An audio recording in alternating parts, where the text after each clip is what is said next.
Welcome everyone. Welcome to another episode of wealth talk by వివేకం.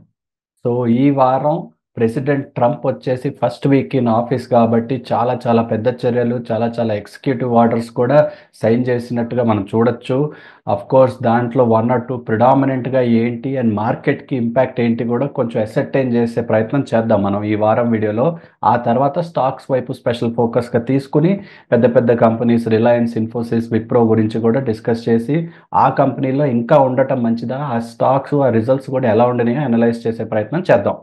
So first and foremost వచ్చేసారు. So Trump గారు వచ్చారు. వచ్చిన వెంటనే ఎగ్జిక్యూటివ్ ఆర్డర్స్లో ఈ బర్త్ రైట్ సిటిజన్షిప్ కూడా తీసేయడం, అంటే అరౌండ్ 18,000 ఇండియన్స్ మళ్ళీ వెనక్కి రావాల్సి వచ్చిందని. అదే కాకుండా కెనడా అండ్ మెక్సికో మీద కొంచెం టారిఫ్స్ ఇంపోజ్ చేస్తాను, మేబీ February 1 నుంచి ఇంపోజ్ చేస్తా, ఒక 25% వరకు అని చెప్తా ఉన్నారు.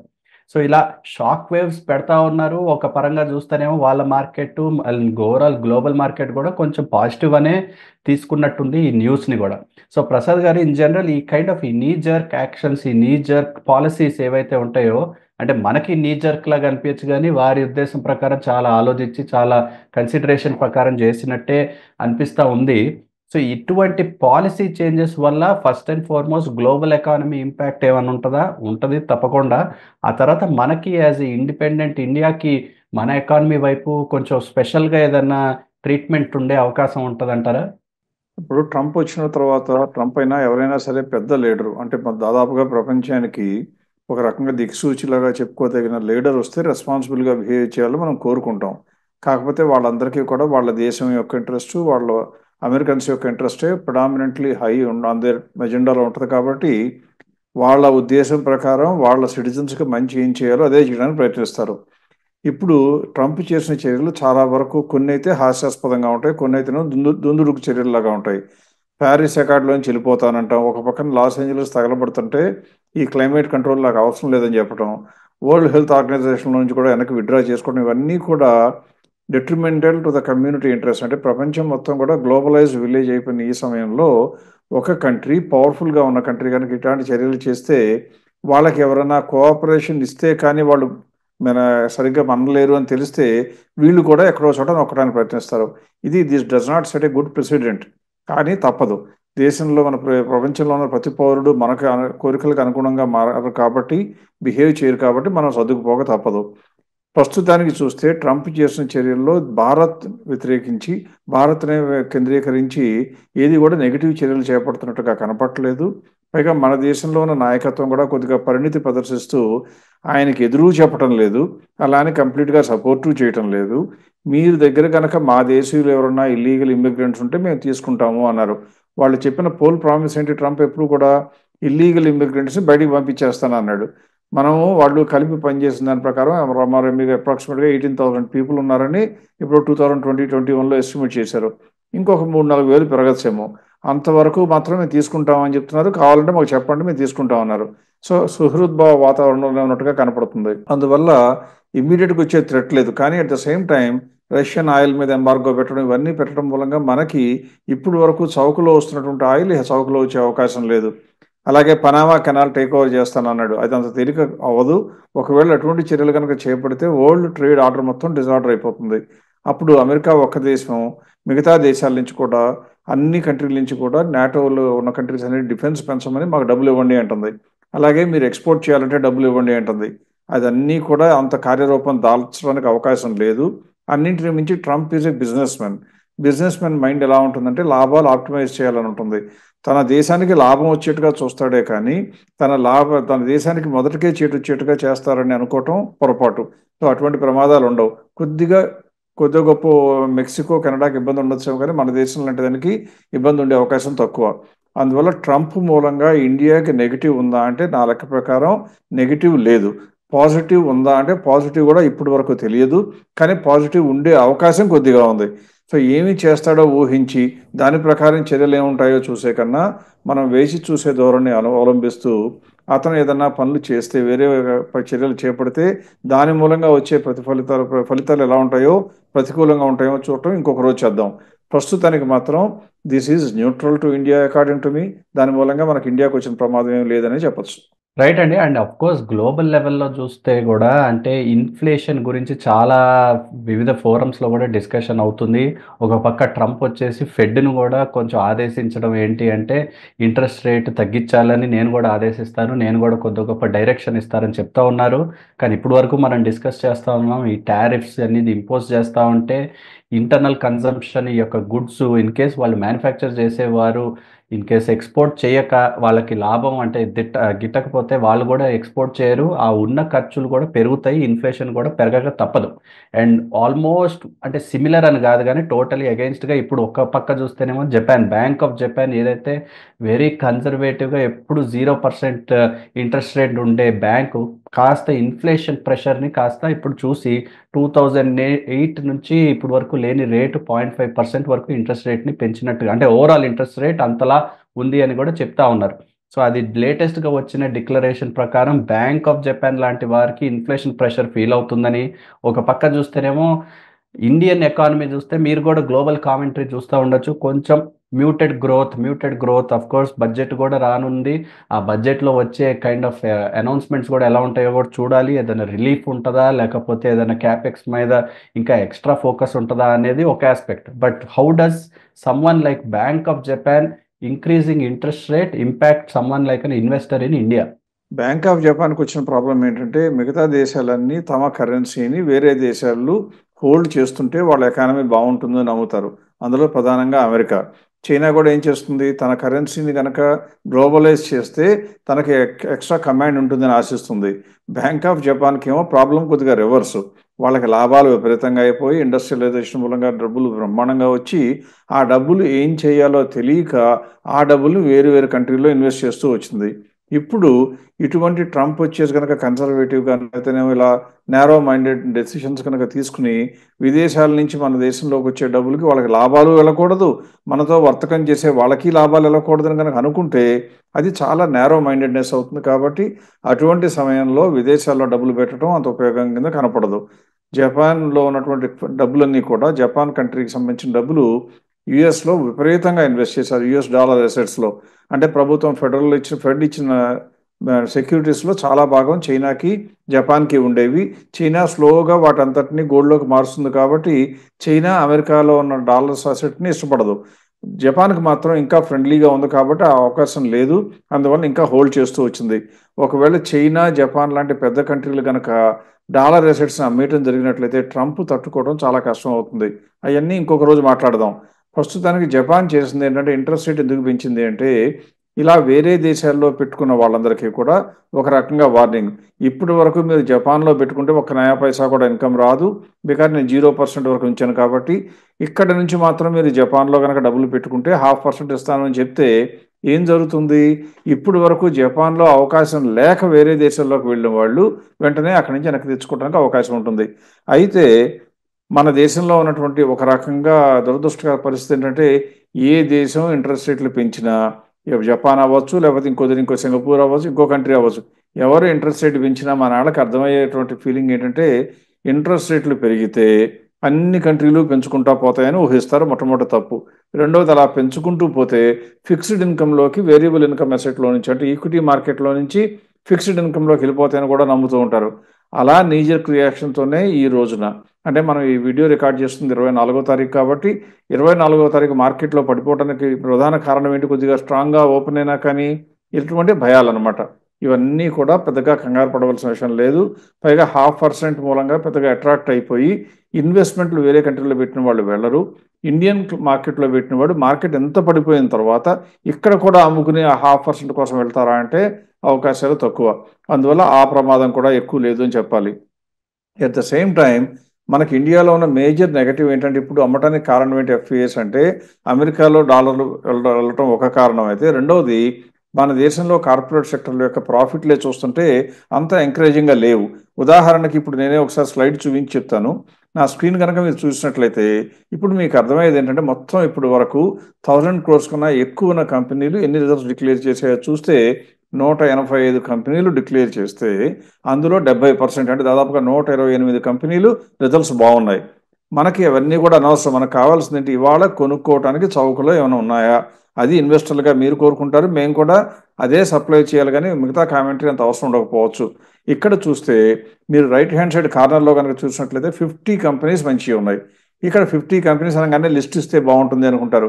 ఈ లిస్ట్ అనేది ఏమొస్తుందంటే మనకి స్కోప్ ప్రకారం అంటే గ్యాప్ ఎంత ఉందో చూసి దాని ప్రకారం అరేంజ్ చేస్తూ ఉంటాం. 30% కన్నా ఎక్కువ ఉంటేనే మంచివి అని చెప్తాను. కాబట్టి ఇందులో మనం చేయవలసింది ఏంటి, అన్నీ కాకుండా నేను ఏం చేశానంటే దీంతో పాటు ఒక 50 ఇవన్నిటిలో ఎన్ని కంపెనీలు మార్కెట్ క్యాప్లో కనుక చూసుకున్నట్లయితే 1000 నుంచి 10,000 crores వరకు అంటే దాదాపుగా స్మాల్ క్యాప్ మార్కెట్ క్యాప్ ఉన్న కంపెనీలు ఎన్ని ఉన్నాయి, అందులో ఎంత పర్సెంటేజ్ లాభాలు వచ్చాయో చూస్తే 78 కంపెనీలు రిజల్ట్స్ డిక్లేర్ చేస్తే అందులో 48 లేదా 61%.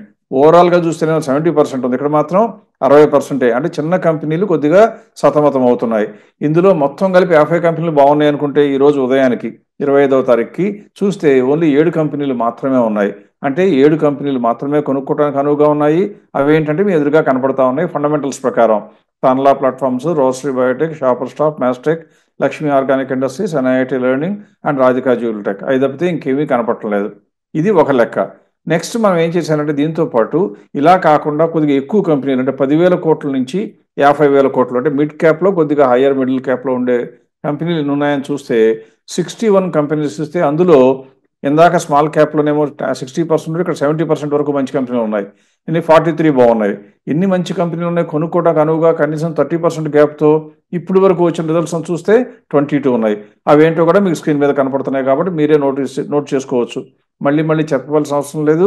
మీరు వీడియో చూసేటప్పుడు పాజ్ నొక్కినా కూడా చూసుకోవడానికి అవకాశం ఉంటుంది. కాబట్టి అన్ని కంపెనీలు చదవవలసిన అవసరం నాకు లేదు అని నమ్మి నెక్స్ట్ దానికి కూడా వెళ్తాను. అంటే ఇప్పుడు లార్జ్ క్యాప్లో కూడా వెళ్దాం.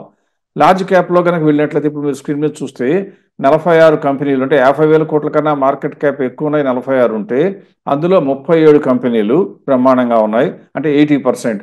అంటే స్మాల్ క్యాప్లో 60, మిడ్ క్యాప్లో 70, లార్జ్ క్యాప్లో 80. దీన్ని బట్టి మీకు ఏమర్థం కావాలి, ఎవరికి రాబోయే సంవత్సరంలో ఈ సంవత్సరంలో ఫ్యూచర్ ఉంటుంది అంటే లార్జ్ క్యాప్లకి దాదాపు ఖాయంగా కనపడుతుంది. మనం గడిచిన 2-3 వీడియోలో కూడా చెప్తూ వస్తున్నాం. ఈ లార్జ్ క్యాప్కి ఉంటుంది. ఎందువల్లంటే పెర్ఫార్మెన్స్ బాగుంది. ఇందులో ఎన్ని కంపెనీలు ఉన్నాయి, 46 కంపెనీలు డిక్లేర్ చేస్తే అందులో 21 కంపెనీలు చౌకలో ఉన్నాయి. ఇక్కడ మీరు కొద్దిగా దృష్టి పెట్టాలి. ఎందుకంటే 21 కంపెనీలు బాగుంటే, పెద్ద కంపెనీలు బాగుంటే మీరు ఏ దేశంలోకైనా కనుక ఇన్వెస్ట్మెంట్ తీసుకుని వెళితే పెద్ద కంపెనీలు కూడా 30% గ్యాప్ ఉన్నాయి, చిన్న కంపెనీలో కూడా 30% గ్యాప్ ఉన్నాయంటే ఏ మాత్రం కామన్ సెన్స్ ఉన్నా మీరు ఏం చేస్తారు, పెద్ద కంపెనీలో ఇన్వెస్ట్ చేసుకుంటారు. ఎందుకంటే పెట్టుబడికి భద్రత ఎక్కువ ఉంటుంది కాబట్టి. అందువల్ల 21 కంపెనీలు లార్జ్ క్యాప్లో ఉన్నప్పుడు కొత్త మనీ ఇండియాలోకి వస్తే కూడా మనం అనుకున్నట్లుగా మనం కోరుకుంటున్నట్టుగా మనం కొన్న చిన్న చితకా కంపెనీల్లో దృష్టి పెట్టరు, వీటిల్లో పెడతారు. బికాజ్ ఇవి కూడా చౌకలో ఉన్నాయి కాబట్టి.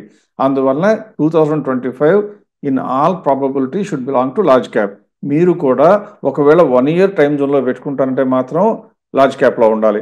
అలా కాదు నేను లాంగ్ టర్మ్ ప్లేయర్ అండి, నేను ఎప్పుడైనా సరే వెయిట్ చేయడానికి ధైర్యం ఉంది అనుకుంటే అటువంటి వాళ్ళు మాత్రం మిడ్ క్యాప్లో అయినా జర్నీ స్టార్ట్ చేయవచ్చు. ఎందుకంటే ఇలా లార్జ్ క్యాప్ డామినెన్స్ ఉన్న సమయంలో మిడ్ క్యాప్లో స్టార్ట్ చేసిన వాళ్ళు లాంగ్ రన్లో విపరీతంగా సంపాదించారు మన దగ్గర. సో కాబట్టి focus should be slightly move to large cap if your time horizon or if you want to.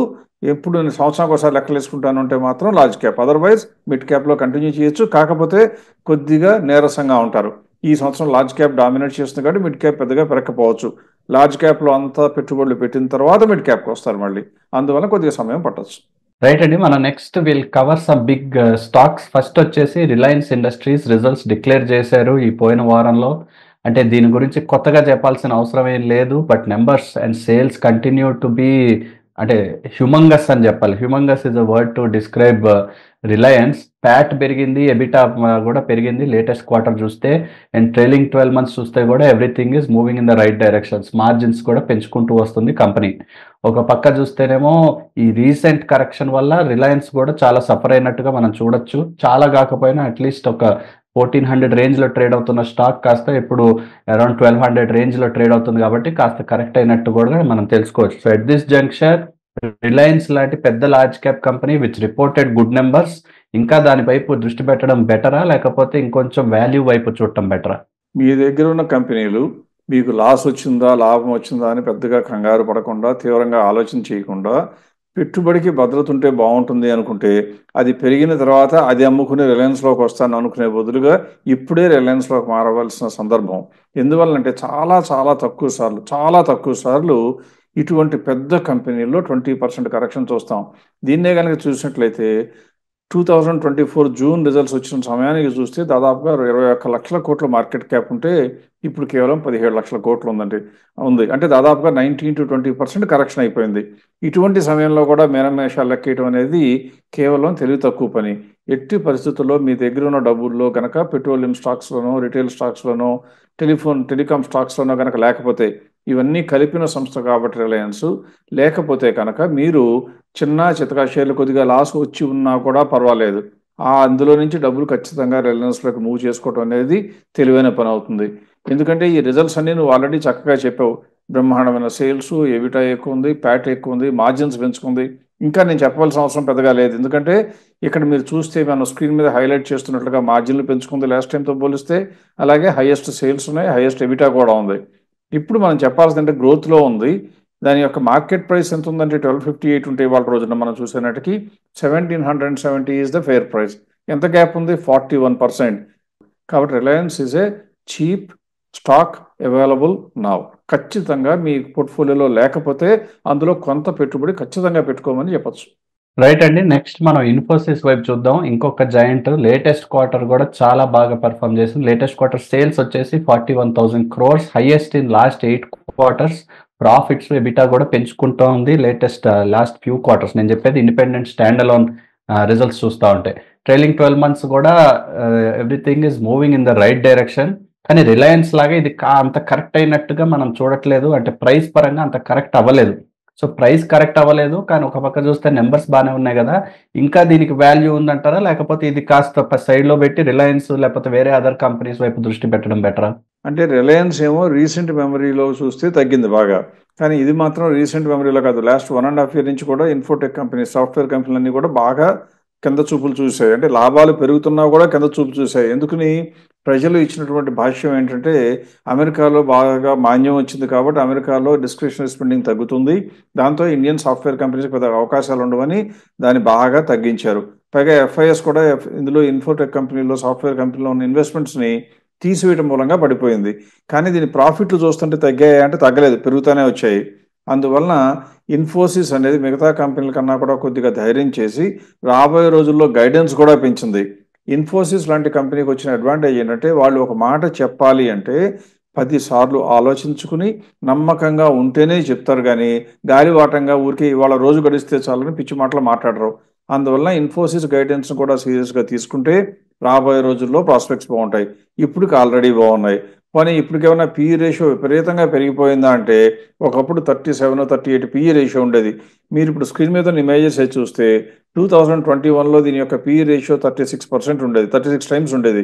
అప్పట్లోనే దీని యొక్క మార్కెట్ క్యాప్ 8 lakh crores ఉంటే ఇప్పటికి కూడా 7,80,000. అంటే 4 సంవత్సరాల తర్వాత దాదాపు 2021 నుంచి 2025కి వస్తే కూడా మార్కెట్ క్యాప్ అక్కడే ఉంది, పెద్దగా పెరగల. కానీ లాభాలు పెరగలేదా అని చూస్తే మీరు ప్రాఫిట్ చూస్తే అప్పుడు 22,000 కోట్లు ఉంటే ఇప్పుడు 28,000 కోట్లకు వచ్చింది. అంటే లాభాలు పెరిగినా రేటు పెరగకపోతే అవకాశంగా ఏమనాలి? ఖచ్చితంగా అవకాశం. దీన్ని కూడా మనం గ్రోత్లో ఉందని చెప్పడం జరిగింది. ప్రస్తుతం ఉన్న మార్కెట్ రేట్ కన్నా ఫెయిర్ ప్రైస్ చూస్తే బాగా ఎక్కువ ఉంది, 2625. అందువలన దీనికి కూడా 40% ఉంది. పైగా నిఫ్టీలో పార్ట్. ఎలాగూ లార్జ్ క్యాపిటల్ ఫ్యూచర్ బాగుంటుంది అనుకుంటున్నాం. ఈ కంపెనీలకి ఫ్యూచర్ బాగుంది, ఈ కంపెనీలకు ప్రాఫిట్స్ ఆల్రెడీ బాగున్నాయి, బాగుండబోతుంది.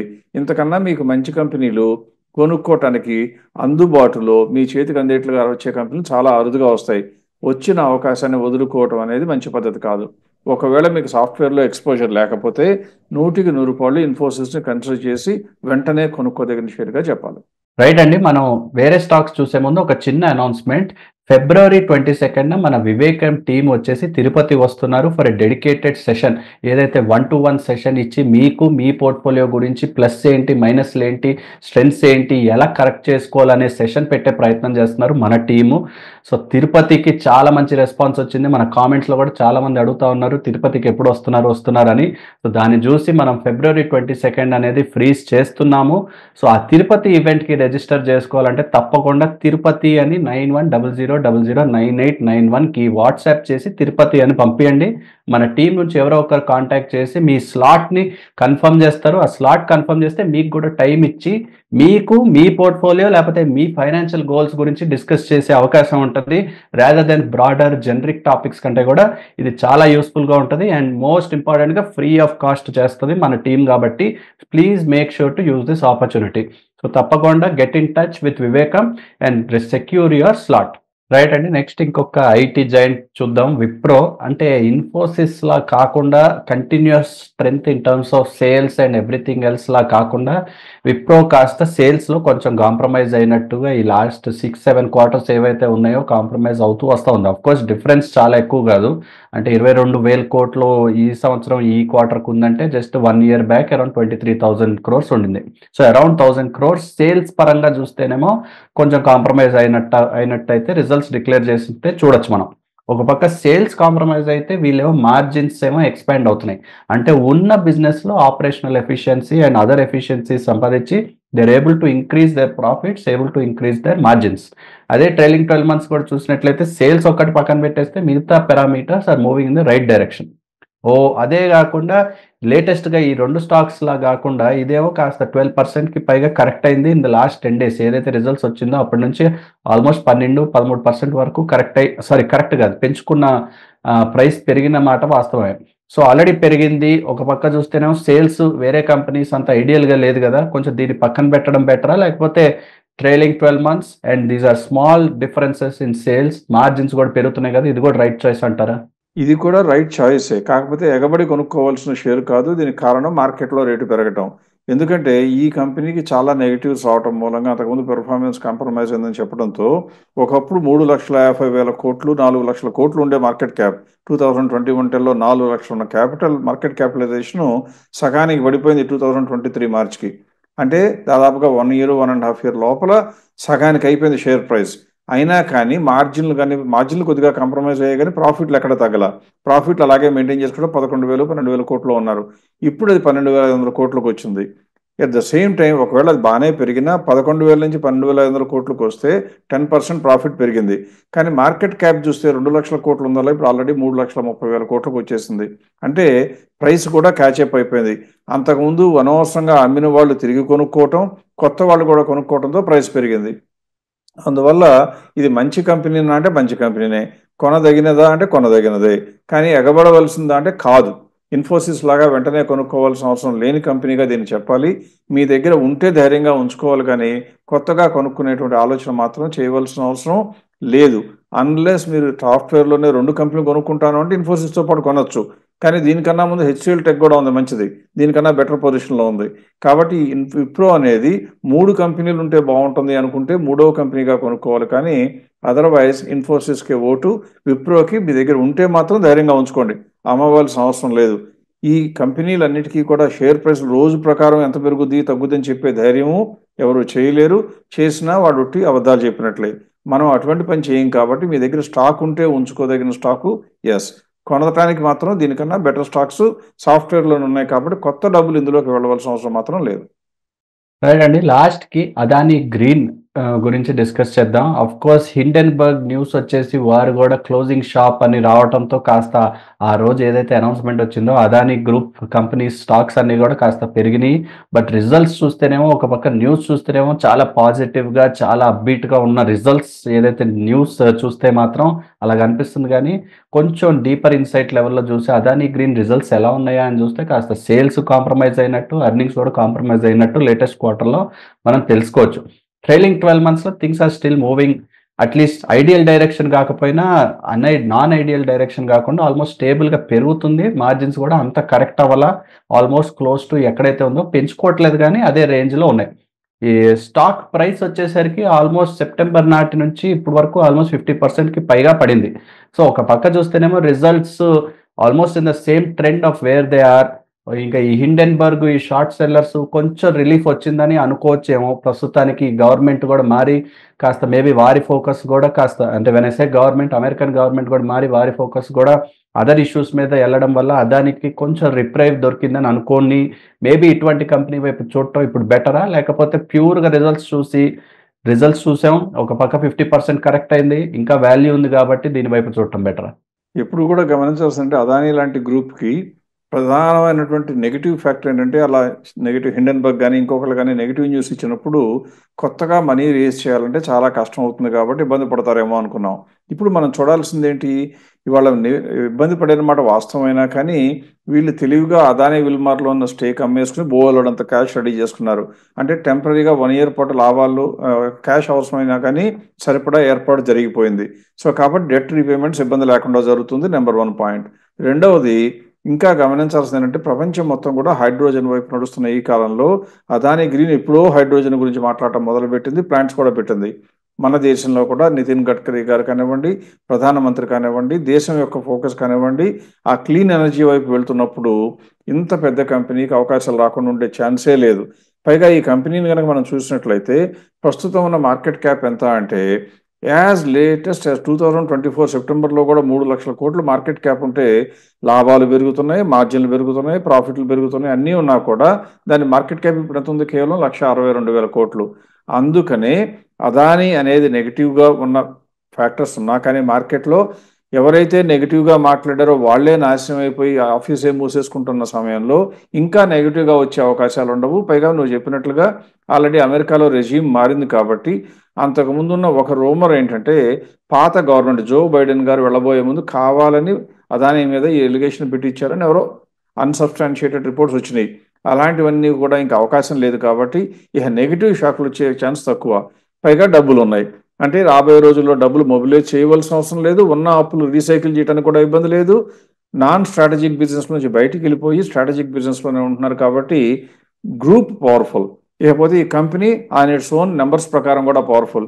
అందువల్ల ఇది కూడా గ్రోత్లో ఉందని చెప్పడం జరిగింది. దీని యొక్క టోటల్ మార్కెట్ ప్రైస్ చూస్తే 1000 చిల్లరలో ఉంటే మనకి 1500 దాకా వెళ్ళే అవకాశం ఉంది. ఇది కూడా చాలా పెద్ద కంపెనీ, 1,60,000 3 లక్షల కోట్ల దాకా వెళ్ళే కంపెనీ. అందువల్ల 3 లక్షల కోట్లకు వెళ్ళాలి అంటే 2,000 అవ్వాలి, కానీ మనం చెప్తుంది 1472 దాకా అంటున్నాం కాబట్టి అది రావటానికి మిగతా కంపెనీల కన్నా దీనిలో ఎక్కువ అవకాశం. అందువల్ల మీరు కనుక అదానీ మీద మీకు పర్సనల్గా వ్యతిరేకత ఉంటే తప్ప ఖచ్చితంగా మీ పోర్ట్ఫోలియోలో ఉండవలసిన కంపెనీ అదానీ గ్రీన్ అని చెప్పాల్సి వస్తుంది. రైట్ అండి, విత్ దట్ మనం ఈ వారం కంక్లూడ్ చేద్దాం. అఫ్ కోర్స్ వచ్చే వారం కూడా ఇంకా రిజల్ట్స్ వస్తాయి కాబట్టి రిజల్ట్స్నే ఫోకస్ తీసుకుని కొంచెం ఎక్కువ కంపెనీస్ కవర్ చేసే ప్రయత్నం చేద్దాం. And will go in to top ranks లేకపోతే ఇలాంటి కైండ్ ఆఫ్ ఫోకస్ కూడా చూసే ప్రయత్నం చేద్దాం. So keep watching, see you again next week.